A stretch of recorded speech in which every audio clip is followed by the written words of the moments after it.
Fala pessoal, aqui é o Rafael Grins da Red Agro e mais uma vez estamos aqui para gravar esse episódio. Esse episódio nós vamos falar sobre barter. Então você produtor, você consultor do mercado que está buscando conhecimento sobre barter e como utilizar o barter no planejamento de comercialização agrícola, esse episódio é para você. Você vai adquirir o conhecimento estratégico para utilizar, para proteger o preço, seja da soja, do milho, por meio desse instrumento que a gente considera como hedge. E hoje, para a gente conversar um pouco aí sobre esse instrumento, sobre essa ferramenta de barter, nós estamos aqui com o Marcos Domingues, essa fera aí do mercado que entende, que está vivenciando todos os dias esse instrumento na realidade do produtor rural. Rafael, tudo bem? Obrigado pelo convite, prazer estar aqui com vocês. Bom demais. E aí, Marcos, como que tá o mercado, o movimento da commodities aí nos últimos dias, aí, a realidade do produtor rural? Acho que o produtor está bastante assustado, né? Acho que depois de 3 anos aí de um ciclo longo de alta das commodities, a gente está assistindo aí um recuo, né? O mercado tentando entender aí como vai ficar esse equilíbrio de oferta e demanda. Safra americana parece vindo cheia aí com boas previsões de clima, né? Então o mercado está recuando, o produtor assustado, então acho que tem tudo para a gente ter um bom bate-papo aqui sobre esse assunto, gerenciamento de risco e barter no dia a dia do produtor rural. Ótimo, ótimo. Cada vez mais o produtor rural ele está buscando, né? Mas por falta de informação ou um conteúdo de qualidade para a parte de gestão dentro da porteira, acaba impedindo o produtor de não aplicar. Bom, mas antes de entrar no assunto, Marcos, conta um pouco da sua história com o agro, sua formação, por que você entrou nesse mercado do agronegócio? Tá bom, vamos lá, Rafael. Na verdade, assim, eu vim para o agronegócio meio que por acidente, assim, né? Eu sou formado em administração de empresas, acho que não tinha um planejamento, uma vontade de chegar aqui no agro, enfim. Eu estava naquele negócio, né? Tava acabando a faculdade, o primeiro emprego que eu arrumei foi numa empresa do agro, que foi a JBS. E lá eu comecei a trabalhar, enfim, como todo mundo está na faculdade ali, passando por algumas áreas, conhecendo o dia a dia profissional, ali, tentando encontrar alguma coisa que fizesse sentido, que me identificasse. E nesse momento que eu estava lá na empresa, a empresa estava vivendo um momento ali de começar a criar uma instituição financeira, né? Que era um banco dentro da empresa. E eu comecei a assistir aquele negócio, aquele movimento, e para mim era uma novidade. Eu nunca tinha visto, né, aquele monte de tela, gráfico, um monte de número, bolsa. E aquilo chamou demais a atenção. Eu falei, pô, que negócio legal, né? Muito mais legal do que trabalhar aqui no que eu estou convivendo aqui no dia a dia. Certo. Então eu falei, poxa, acho que vou experimentar esse negócio, vou procurar uma corretora para trabalhar. E aí eu resolvi sair, procurar uma corretora, consegui encontrar um emprego lá no back-office para começar. Boa. E aí foi aí que eu botei o pé no mercado financeiro e comecei a entender como funcionava o mercado futuro, o que era a bolsa de valores, né? E aí fui galgando ali novas posições, né? Cheguei mais perto da mesa, né? Ponta de mesa, até consegui virar operador. E aí fiquei bastante tempo, trabalhei em 2 grandes corretoras, trabalhei por 8 anos no mercado financeiro. E aí a minha história com o agro, né? Eu tinha trabalhado na JBS, então conhecia um pouco do mercado de boi e tinha um cliente na corretora que operava boi, um fundo de investimento. Então eu passei a atender aquele cara e aí comecei a operar um pouco de milho, aí comecei a trazer agregar outras commodities do dia a dia, né? É igual droga, foi viciando. E aí eu passei a atender vários clientes que operavam commodities agrícolas, né? E aí depois de vários anos ali no mercado de corretora, trabalhando em mesa de operações, eu recebi um convite para poder ir trabalhar com um dos clientes, né? Legal.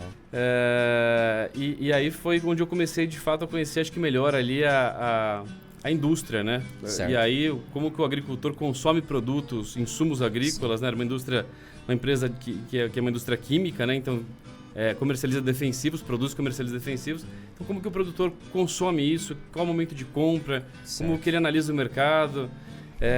E aí, eu acho que aí foi que eu comecei a conectar tudo isso com o barter, né? Que no final do dia, o barter está inserido nesse meio de commodity agrícola, preço da commodity, relação de troca. Então eu acho que a gente conseguiu conectar muito bem ali a junção dessas duas experiências ali, né? Começar a conhecer como funciona a indústria, como que o produtor pensa, compra, com a bagagem de mercado financeiro ali. Ótimo. É interessante porque você começou como ali a parte de broker, né? Como trader, né? Isso. Então a gente geralmente tem uma visão mais de mercado, né? Trabalhar bem os instrumentos financeiros. Perfeito, né? Mas só que para trabalhar bem as ferramentas de hedge, precisa entender de gestão. né? Que é o que você depois foi crescendo nessa parte de gestão, entender como compra, como vende, margem de lucro. Então, é o que a gente sempre fala aqui na Red Agro. Não adianta você ser o ninja do contrato futuro ou do mercado de opção se você não entende de gestão. Perfeito. Então, é bacana essa a visão. Bom, como a gente sempre conversa, né, debate sobre os desafios na comercialização agrícola, né, principalmente soja, milho e boi também em alguns momentos. Sim. Com a sua experiência, quais assim, as dificuldades que o produtor rural tem encontrado dentro do planejamento de comercialização agrícola? Eu acho assim, eu acho que o produtor rural hoje ele tem, isso tem mudado, né? Eu acho que o produtor rural, a natureza da atividade dele, né? Ele fica exposto a diversos riscos que são não controláveis, não diversificáveis, né? Então acho que está na natureza do produtor rural, né? Ele passou a conseguir conviver com essa série de riscos, né? E aí, assim, existem riscos que trazem um poder de distribuição muito grande para a margem do negócio dele. Certo. Um deles é o risco de preço, né? Que é um risco diversificável. Diferente do se vai chover, se não vai chover, verdade. Se vai ter uma explosão de alguma praga naquela safra.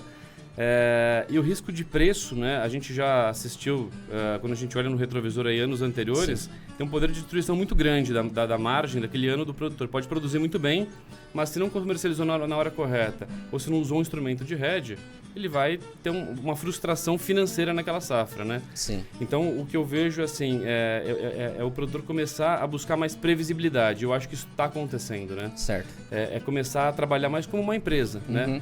E eu já tive lá no passado a chance de atender algumas companhias agrícolas, eu sei como os caras vendem. Então, por que o produtor rural que está operando ali muitas vezes na pessoa física, ele sim, quer talvez correr mais risco ou se expor mais do que uma grande companhia agrícola aí que planta correto, centenas de milhares de hectares, né? Correto. É até bacana essa questão de previsibilidade, né? Quanto mais previsível você for, melhor e mais segurança é para o seu negócio, né? Eu sempre alerto, falo, queda de preço não é só volatilidade, mas torna-se ineficiente a geração de caixa. Exato. Então o produtor cai o preço, o caixa dele é menor e aí ele tem compromissos lá na frente, ele já fixou o custo dele. Perfeito. O preço cai e o custo dele está travado. E aí? Então essas correlações acabam em alguns momentos prejudicando o produtor rural. Bom, para entender dessa parte de comercialização agrícola, né? Hoje nós vamos falar de barter e nós vamos trazer o barter para esse caminho, né? Como uma ferramenta de hedge, né? E que também traga previsibilidade para o produtor rural dentro da safra, né? Porque ele já fixa ali a correlação de troca e tudo mais. Mas antes de falar do barter, você poderia falar um breve conceito assim, do barter, como que funciona operacionalmente? Tá bom, vamos lá. Então, o barter é uma ferramenta, eu costumo dizer que o barter ele é um meio de pagamento hoje, né? O barter ele começou aqui no Brasil lá perto dos anos 2000 de forma assim, mais intensa, né? Acho que a cultura que começou ali com maior volume de negociação em barter foi a cultura do café, né? O cafeicultor, por ser uma cultura perene, ele entende muito essa questão do barter, de olhar a relação de troca, de quantas sacas ele vai gastar para poder comprar aquele pacote de insumos, né? Então o barter na verdade é uma ferramenta onde a gente pode olhar pela ótica do crédito, onde a gente adianta um pacote de insumos para o agricultor produzir, né? E ele vai nos pagar com parte daquela produção no final da safra, né? Então, ele já sai no início, no momento da negociação, sim, com a relação de troca fechada, então ele sabe quantas sacas ele vai precisar dispor no final da safra para poder quitar aquela conta. E lá no final, né, o excedente, o que sobrou, é a margem, dá pra gente chamar de margem bruta dele, né? A margem correto, de lucro bruta. E aí, aquilo ele teoricamente poderia comercializar da forma que ele achar mais conveniente, né? Sim, mas bom, a gente sempre fala, busca entender as ferramentas de hedge para entender também a eficiência para sua realidade de gestão, né? Igual eu falo, a gente orienta o produtor rural, vamos olhar o quanto esse instrumento, o barter, está eficiente no seu sistema de gestão. Se tiver eficiência e resultado, utiliza, faça. Porque da mesma forma, em alguns momentos, call ou put também não tem eficiência. Então tem que ter esse conhecimento técnico, né, para ter o direcionamento. Perfeito. Bom, Pensando em barter, né, como instrumento de hedge, até a gente estava debatendo um pouco antes, referente a quais seriam as vantagens do produtor utilizar, né? Dentro das vantagens, você consegue trazer algumas pro planejamento do produtor? Sim, vamos lá. Então, assim, eu acho que primeiro, assim, onde o produtor enxerga vantagem no aspecto comercial em comprar na modalidade barter, né? Então, assim, o produtor, ele, logicamente, quando a gente olha para o retrovisor aqui, o crescimento de produtividade no Brasil, ele acontece, mas ele não acontece de forma tão exponencial, né? Ele é lento, né? Então, o produtor, ele sabe que se ele tiver uma safra em condições normais de temperatura e pressão, ele vai produzir mais ou menos aquela média. Para o nosso exemplo aqui, sei lá, 60 sacas, que é a média daquela região. Correto. Então, se ele tem um histórico de comprar, né, o pacote completo de insumos ali por volta de 27 sacas e gasta mais 10 sacas de custo operacional, então ele sabe exatamente que ele vai... O custo final dele são 37 sacas, né? Então, quando ele parte para a negociação, para a compra do insumos, ele vai buscar o quê? Aquele direcionamento de 27 sacas. Vai tentar diminuir um pouco aquilo. Se é um ano que teve reajuste de preço de insumo, o fertilizante subiu, vai ficar um pouquinho mais caro. Então, o barter, no final do dia, ele é uma forma muito simples, né? E o produtor tem essa habilidade, né, de simplificar as coisas, né? É uma grande habilidade que o produtor rural tem de fazer as coisas de forma simples. E o barter é uma gestão financeira simples, né? Então, quanto eu gastei, quanto eu vou produzir, menos quanto eu gastei para poder comprar o insumo, meu custo operacional, quanto me sobrou. Então, o que sobrou é a margem bruta. Então, é uma forma muito fácil de encontrar a margem bruta do negócio. E aí, logicamente, ele vai brigar para quê? Para buscar preços maiores de commodity, para apertar essa relação de troca. Então, se a média dos últimos anos dele são 27 sacas, por exemplo, o pacote completo, ele vai querer ofertar 25, 24, né? E a briga fica ali. A barganha que vai ficar em cima desse número, né? Então, assim, eu acho que a grande vantagem para o produtor é essa facilidade na gestão financeira que isso traz para ele. E muitos produtores não sabem, não percebem, porque ele está olhando o barter como crédito, né? Certo. Está olhando o barter como uma forma de encontrar ali o parâmetro, o nível que é interessante ali, a questão do apetite de compra de insumos. Mas ele não percebe muito, e muitos deles não percebem, eles estão fazendo de forma intrínseca o hedge. Sim. Né? E o que é fazer o hedge de forma intrínseca? Quando ele comprou, né? No momento que ele fechou a compra, apertou a mão do vendedor, ele acabou naquele momento de vender também uma parte da produção dele. Então ele tá o quê? Ele travou o custo de produção, que é o que tem muito valor. Né? A gente, atravessando o momento que a gente está agora, né? Onde o milho cai dia após dia aí, sem parar. Né? É o produtor que não travou o milho, por exemplo, e comprou em reais, né? O pacote dele que era de X sacas lá atrás, hoje é X mais 3, né? Então duplicou ali o custo da produção. Então, eu acho que as vantagens são essas. A gestão financeira simples, né? E o hedge que está intrínseco na operação. Sem que ele perceba, ele está fazendo o hedge. É isso que eu falo. Às vezes é tão simples a operação que às vezes o produtor ele não consegue avaliar, eu falo, as vantagens que se tem nesse instrumento, né? Uma que é a parte de gestão de risco, porque se ele não faz barter, ele tem que buscar outro mecanismo para defender ali o preço mínimo dele. Perfeito. Ou ele tem que procurar uma trade, ou tem que fazer uma put, ou um contrato futuro. E nisso tem custo. Perfeito. Né? Outro ponto também, que se ele não utiliza barter e ele não estiver capitalizado, ele também não quiser vender a produção dele, ele vai ter que buscar crédito no banco. Exato. E aí entra toda a burocracia do crédito e também os juros. Perfeito. Né? Hoje não está barato os juros. E outras questões também, que benefícios também de entrega de produto, estocagem de produto, tudo mais que devem ser ali levado em consideração.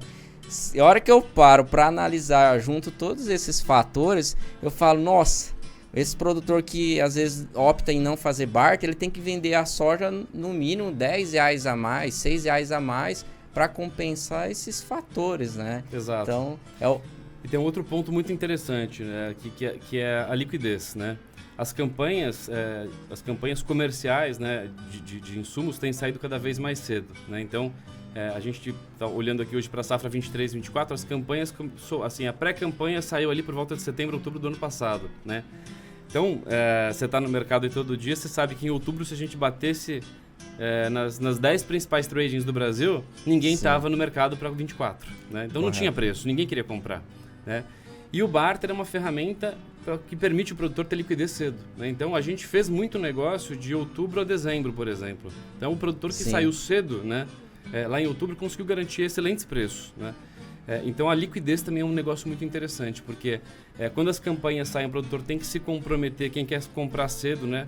Ele tem que se comprometer já com um montante financeiro, mas ele não consegue, naquele momento, travar a commodity. Então o barter faz isso de forma concomitante ali, né? Correto. Ele fechou o insumo e já fechou o grão, né? Então a liquidez também é um outro fator muito interessante. Isso é importante, porque o planejamento de comercialização, ele te direciona, né? Quando você constrói, coloca um objetivo de custo por hectare, margem por hectare, e com o barter você consegue executar o que você colocou no seu planejamento, acredito que não tem muito que o produtor ficar discutindo, porque o número ali está falando por si. Perfeito. Não é com base no achismo, né? Mas o que eu vejo muitas vezes assim, né, um preconceito, ou às vezes uma ausência ali, é que o produtor rural ele fala, poxa, eu não vou fazer bar porque eu tô dando dinheiro ali para revenda, né? Mas da nossa forma que entende de gestão de risco, eu vejo mais como também uma transferência de risco. Porque, ou seja, aquela soja que ele tinha, ele transferiu o risco de preço para revenda, né? E ali ele já fez uma previsibilidade de caixa e tudo mais. Acho que tem 2 mitos aí que são muito interessantes, né? Tem o primeiro que, assim, é um mito que ficou muito em evidência nos últimos 3 anos porque o mercado não parava de subir, né? Então, o primeiro mito qual que é? O agricultor, quando ele fecha a operação de barter, ele acha que ele travou um preço com a lavoura, por exemplo, e que a lavoura não vendeu aquela soja no mercado. Então ele fica com a sensação, alguns deles, que a lavoura está ganhando dinheiro, né? Correto. Então a lavoura está ganhando, porque a lavoura não vendeu a soja. Então, assim, isso não acontece, porque a gente não opera em hipótese alguma descoberta. Na hora que a gente compra do produtor, a gente vende. Então, não existe esse mito de que a revenda está ganhando dinheiro, o distribuidor está ganhando dinheiro porque ele não travou a soja. Isso não acontece. E é uma pergunta super frequente, né? E eu acho que o outro ponto, né, quando a gente olha esse aspecto nos últimos anos, foi a sensação de fazer um mau negócio que o produtor teve. Porque ele fechava uma negociação em barter, né, o preço estava, por exemplo, aqui R$100, né? Passava 2 meses, estava 110. Certo. Mais 2 meses, estava 115. Então ele falava, bom, fiz um péssimo negócio. Se eu tivesse esperado, a minha relação de troca só teria melhorado, né? Eu teria gastado uma quantidade menor de sacas para poder comprar aquele mesmo pacote de insumos. Certo. Só que a gente sabe que nada sobe eternamente, né?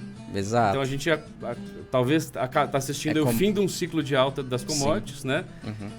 E aí, assim, o que eu digo para o produtor o custo de produção tá bom, né? Trava, né? E não olha para trás. Você comprou bem, né? E como você vai negociar ou comercializar o excedente, que é a tua margem de lucro bruta ali você pode montar uma outra estratégia, né?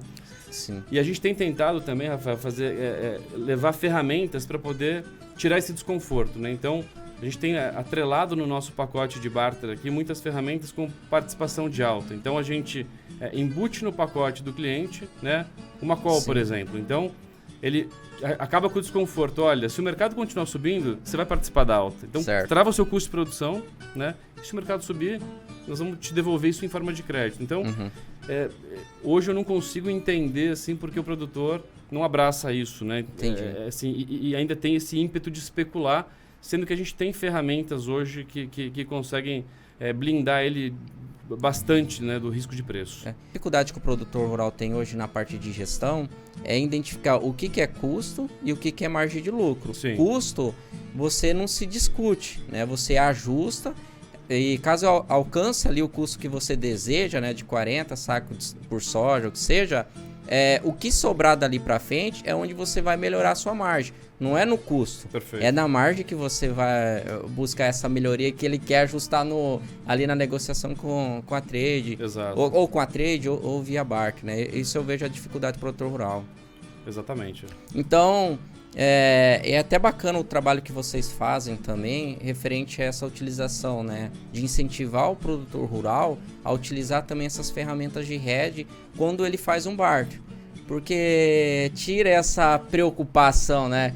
O simples fato dele ter ali, poxa, ó, eu fiz um seguro de alta, agora se o mercado continuar subindo, já dá uma sensação de alívio, né? Que eu falo que a gente vê que o produtor não se sente tanto preocupado ou vou perder movimento de mercado, né? Em decorrência do fator do barter, né? Mas a gente sabe que é muito educacional, né? Eu acredito que vocês também devem ter essa dificuldade em explicar, em levar também, poxa, olha a vantagem que você tem com essas ferramentas. Eu acho que no dia a dia de vocês deve ser um pouco delicado, né? Exatamente, assim, eu acho que o grande segredo do acesso, né, de você conseguir transmitir a mensagem, fazer com que o produtor se sinta confortável, porque ele precisa entender, estar confortável com aquilo para ele fazer aquilo de forma tranquila, né? Eu acho que o objetivo é gerar tranquilidade para ele, para que ele possa se preocupar com N problemas que ele tem da porteira para dentro, né? E a gente facilitar a vida dele na gestão financeira. Então, assim, eu acho que hoje um grande problema é a parte educacional. Assim, como que a gente educa, como que a gente leva a informação. São mundos muito distantes que estão muito conectados, né? O produtor, ele tem uma dificuldade muitas vezes de olhar a tela de Chicago e entender como ele faz uma conversão para chegar no preço em reais por saca e trazer aquele preço para a região dele. Ele muitas vezes não entende o que é o prêmio, né? E o prêmio nesse momento está comendo, sei lá, 18, 20 reais por saca de soja, né? Então ele não entende muito isso. E ao mesmo tempo ele está todo dia cotando o preço ou com o corretor dele ou com a trading que ele está acostumado a negociar. Então são dois mundos que estão distantes ainda, né? Mas ao mesmo tempo tão próximos. Então, assim, eu acho que o grande segredo para a gente conseguir virar a chave é a educação, é treinar o produtor a levar a informação. Acho que essa iniciativa que vocês fazem aqui, o trabalho de vocês também, eu acho que é o modelo que vai fazer com que o produtor se sinta confortável, entenda, né? E eu faço um paralelo aqui, igual se a gente for pensar 20 anos atrás, 15 anos atrás, imaginar uma pessoa física investindo na Bolsa de Valores. Era um negócio quase que inimaginável, né? Era para grandes investidores, pessoas que tinham muito dinheiro. Hoje, se você pegar um celular, tirar uma selfie, em 5 minutos você compra uma ação, né? Verdade. Então, eu acho que essa transformação também vai acontecer no agro, né? Então, eu acho que, assim como o produtor americano usa ferramentas de hedge hoje, no dia a dia ali dele, ele está habituado, né? Em busca de ter mais segurança, de atingir aquela meta de lucro, isso, sem dúvida, vai chegar aqui no Brasil também. E esse serviço financeiro, facilitar isso para o produtor, né? Levar isso de forma consultiva, de forma mais fácil, porque é complicado para o agricultor hoje também abrir uma conta sozinho numa corretora, abrir lá a tela, escolher o que ele vai fazer. Ele precisa de um suporte, né? E hoje a gente tem uma carência muito grande, né? de iniciativas que possam oferecer esse tipo de serviço para ele. Eu trabalhei 6 anos dentro da porteira, né? Me lembro em 2011, por aí, 2012, o campo estava passando por uma transição de utilização de piloto automático no trator, né? E aquela época lá, era poucos produtores rurais que se tinha essa tecnologia dentro da propriedade, né? Os outros falam, não precisa disso aí não, né? Hoje em dia você vai dentro de uma propriedade rural, todos os maquinários já tem, né? Exato. Já tem, então, mas foi o quê? Foi uma transição de utilização, foi o aprendizado, o conhecimento que mostrou que aquela tecnologia iria levar resultado para dentro da propriedade rural. O nosso trabalho e uma das missões que a gente tem aqui na Rede Agro é transformar como o produtor rural enxerga a comercialização agrícola. Então, como que a gente faz essas transformações? É por meio de um planejamento, porque é ali que você faz as pontuações, né, necessárias, objetivo de comercialização, margem de lucro, e os números falam por si só, né? Então, esse é o desafio que a gente tem, em levar mais gestão para dentro da propriedade por meio desses instrumentos de hedge, né? Mas assim, a gente vê o agro crescendo muito, né? Eu acredito que não vai parar de crescer. O potencial do Mato Grosso é altíssimo em aumentar a área sem desmatar, sem nada, só utilização de pecuária. E como que vocês vê essa questão da comercialização, a importância da comercialização nesses cenários para frente? Vocês acreditam que vai ter muito espaço ainda para crescer? Tem muitos números ainda a ser alcançado? Como está a visão de vocês diante, por mais que está acontecendo agora esses fatores do mercado? Eu acho que assim, tem muito espaço, assim, o agricultor brasileiro tem muito espaço, ainda ele tem muito o que incrementar a forma que ele comercializa, a utilização de instrumento financeiro. Então, assim, eu acho que tem um espaço enorme para crescer, e isso é só positivo, porque traz mais segurança para ele, traz segurança para toda a cadeia, traz segurança para nós que somos distribuidores. Então, toda a cadeia fica mais segura se o produtor se a gente sabe que ele vai estar vivo na próxima safra, né? Que ele não vai quebrar a cara por não ter travado os preços ou não ter vendido. Certo. E enfim, ter tentado especular. Então, assim, eu acho que tem muito espaço. A gente percebe que quando a gente vive longos ciclos de alta, como a gente viveu nos últimos 3 anos, né? Esse assunto começa a sumir um pouco da pauta, né? Porque ele está acertando, ele está segurando, né? E a gente percebe que a gente entrou nesse ano agora com um dos menores níveis de comercialização da safra, né? Então o produtor ficou muito pouco vendido, o mercado caindo bastante, né? Então a gente percebe o quê? Que esse assunto começa a voltar para a pauta, né? Então o agricultor começa o quê? De novo a buscar e entender a importância, né? De planejamento, de comercializar de forma mais responsável, mirando alguma margem de lucro que ele tem ali como meta. Então eu acho que é um assunto que nesse momento, inclusive, assim como o barter, né, volta a ter uma grande oportunidade de discussão. E eu acho que é quando, nesses momentos, o produtor está mais aberto também a escutar esse tipo de coisa, que a gente tem que aproveitar para levar a mensagem, para reforçar a importância e fazer com que ele entenda as ferramentas, né? E é curioso, né? Se você observar produtores que aprenderam a trabalhar com ferramenta financeira, seja ele mesmo utilizando um contrato futuro, opções, ou até mesmo o barter, ou as ferramentas que as tradings disponibilizam, ele não deixa de utilizar, né? Certo. E uma vez que ele entrou e aprendeu a manusear, a transitar naquele meio, ele continua dali para frente só incrementando, né? Mas eu não conheço alguém que começou a fazer hedge, se frustrou e parou e deixou de utilizar a ferramenta. Isso aí a gente tem cliente que opera conosco 10 anos já. Não tem um ano que ele fica fora, né? O que muda são estratégias, como que você vai lidar diante daquele cenário que está projetado para o mercado. Mas deixar de utilizar a hedge é muito difícil. E como a gente auxilia com planejamento, às vezes o produtor pensa assim, vou fazer 100% da minha produção. Não há necessidade de fazer 100%. Quais instrumentos que ele tem disponível ali para fazer o hedge? É o BART? É o termo? É a opção? Então, separa, né? Faz um desdobramento do planejamento do que você tem para comercializar e cada instrumento ali você direciona para cada objetivo. E é até legal a hora que você citou, até por isso eu provoquei essa pergunta do como que vocês veem, porque é uma visão que a gente também está enxergando dentro da Rede Agro, essa grande busca de se utilizar o instrumento barter. Eu vi recentemente agora, muitos produtores deixaram de lado, era até difícil para as revendas trabalhar barter, em decorrência que eles se capitalizaram, seguraram bastante produto, isso acaba se tornando um pouco mais difícil, né? Você trazer o produtor para utilizar barter. E eu acredito que agora para os próximos anos, em decorrência dessa queda no preço do milho e da soja, eu acredito que muito produtor rural vai começar novamente a buscar, a se abrir, entender, enxergar esses benefícios e vai ter demanda, né? Não, com certeza. Eu acho que assim, o mercado, a gente percebe que assim, no final do dia o produtor enxerga o que ele produz como a moeda dele, né? Certo. Então, é curioso que assim, o movimento que a gente tem observado no mercado, né? Até recentemente montadoras de carro concessionárias vendendo carro em troca de saca de soja ou milho, né? Sim. Então assim, você percebe que tem novos entrantes no mercado que estão percebendo como o produtor gosta de comprar. Então, correto. O produtor é um meio de pagamento.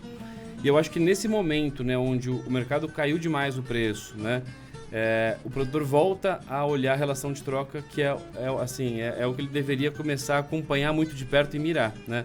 Porque quando a gente olha hoje, por exemplo, um pacote de insumos, né, para a próxima safra, 23-24, comparado com o ano anterior, né, a gente tem relações de troca muito próximas, mas a commodity caiu de 35% a 40%. Então, é isso que o produtor tem que olhar, né? O poder de compra dele foi preservado, né? Então, ele comprando hoje, né, ele tem uma falsa sensação de que o preço da commodity derreteu. Porém, o poder de compra da commodity para o pacote de insumos está preservado. Correto. Ele tem quase a mesma relação de troca. Então, eu acho que isso é muito interessante e é um momento muito oportuno da gente voltar a mostrar isso para o agricultor, que com certeza agora muitos assustaram e estão preocupados em se proteger para as próximas safras. Bom demais. Vai ser um dos caminhos, né, Marcos, que o produtor vai poder utilizar, né? Então, hoje, não sei se vocês têm essa informação, hoje um produtor rural, quando ele faz um barter, ele fecha quantos % do que ele precisa de insumo numa operação de barter de custo ali, uns 30%, 40%? Do que ele vai produzir? Do que ele vai produzir? Por volta disso, assim, ele vai fechar ali por volta de 30% do que ele vai produzir. 30% dependendo se ele pegar semente, adubo... Um pacote básico ali por volta de 30% a 35%, né? E aí, isso muda de acordo com o nível de tecnologia, com a região, né? Mas uma conta média por volta disso. Então, ó, 30%, vamos dizer, 30% você trabalha com barter. O produtor tem mais o restante 70% aí para trabalhar com outros mecanismos, né? Seja com trade, seja via mercado de opção. Ele tem vamos falar, tem muito volume ainda para... Tem bastante volume e assim, o que é curioso é, hoje o produtor ele tem assim, inúmeras possibilidades de buscar a proteção de risco de preço, né? Ele pode utilizar, ele pode se proteger na compra do insumo através da operação de barter, ele pode procurar diretamente uma trading, né? E fazer a venda futura do grão, né? Ele pode procurar, enfim, empresas como a de vocês aí que vão auxiliar ele a fazer operações diretamente no mercado. Então, assim, o produtor hoje ele tem várias opções, vários modelos de fazer hedge, né? Várias alternativas. Então, não quer dizer que a única forma de fazer hedge, quando a gente fala produtor sobre uma conta em Chicago, mandar dinheiro para fora, assusta. Então, assim, tem N formas de se proteger do risco de preço. Até porque, até antes na sua fala, você falou, o produtor ele é simples. E de fato ele é simples. Quanto mais simples for a comunicação, mais efetivo é também a execução daquele planejamento. E eu vejo isso no dia a dia. Não adianta, às vezes, você carregar muito o termo técnico, até do mercado financeiro. Às vezes eu falo call, falo put, eu nem falo mais isso, porque é muito técnico. Não, fala um seguro de alta. Daí ele já associa que é algo para acompanhar alta. Seguro de baixa, algo para acompanhar. E aí vai depender do instrumento, né? Então, linguagem técnica, de fato, dificulta também na execução. Até porque no dia a dia do produtor rural, eu gosto de usar muito o agrônomo ou o veterinário como um exemplo, né? Eles não ficam ali debatendo a fórmula química que está ali num produto. Não fica. O agrônomo só chega lá e fala, seu João, você vai usar esse fungicida, você vai fazer 3 aplicações nessa dosagem. Pronto, simples, comunicativo, executa. Ponto. Exato. Não tem que ali ficar discutindo se a ferrugem vai vir, se não vai vir. O mercado financeiro, né, assim como também a parte mais técnica ali da agronômica, né? Enfim, tem palavras complicadas, tem termos técnicos que são muito específicos. Então, eu acho que o segredo realmente é botar numa embalagem simples isso, comunicar de forma simples o produtor. E eu acho que a gente consegue uma boa aceitação, né? A gente, pelo menos assim, desde quando a gente lançou essas ferramentas financeiras embutidas nas operações de barter, a gente tem percebido isso. Uma boa aceitação, porque a nossa operação de alta chama operação alvo, né? Então ele sabe que ele vai ganhar, que ele vai ter um alvo ali para poder acertar. A gente também tem uma operação que é com uma put, né? Que é um barter financeiro, né? Então a gente também vende aquilo como um seguro de baixa, né? Então eu acho que é isso, é como colocar uma roupagem simples, né, para que ele entenda, vai se sentir seguro, confortável com a negociação. Não adianta o cara ir embora para casa, né, deitar na cama à noite e falar, o que eu fiz mesmo lá hoje? Como é que é aquela operação? Então, assim, aí tá errado, né? E aí é normal isso, porque às vezes a experiência do dia a dia, às vezes o cliente faz algo conosco, na semana seguinte ele já até esqueceu, mas é normal, né? Então por isso a importância também de ter um profissional ali que auxilia, que faz o acompanhamento, né? Que é o agrônomo que passa toda semana na fazenda, apoia a lavoura e tudo mais. Mas Marcos, cara, passou um pouco rápido, hein?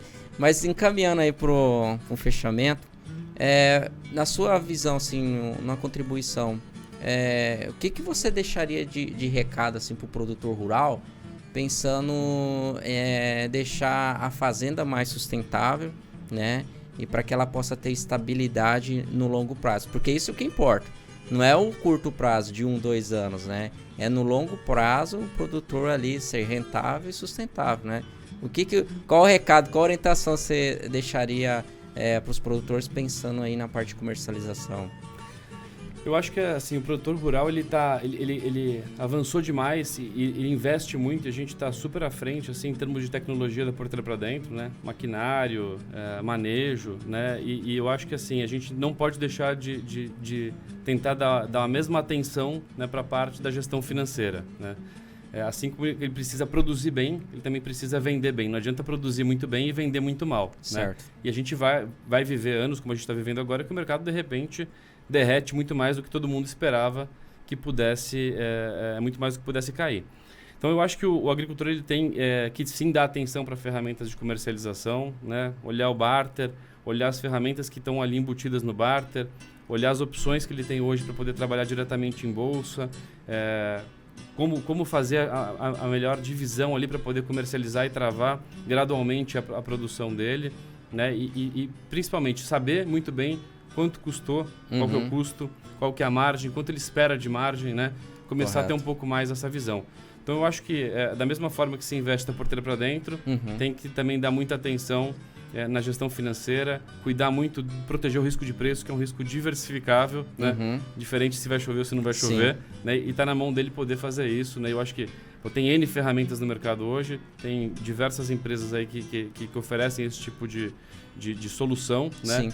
E eu acho que principalmente nesse momento, né, que é um momento de maior fragilidade, o agricultor tem que se aproximar e procurar e se proteger para os próximos anos aí, conseguir proteger e garantir uma margem saudável para o negócio dele. Eu sempre a mesma linha, né? Eu falo assim que o produtor, ele já em produção, ele é excepcional, né? Não à toa que alguns casos aí de média de 100 sacos por hectare em algumas variedades de soja para alguns talhões.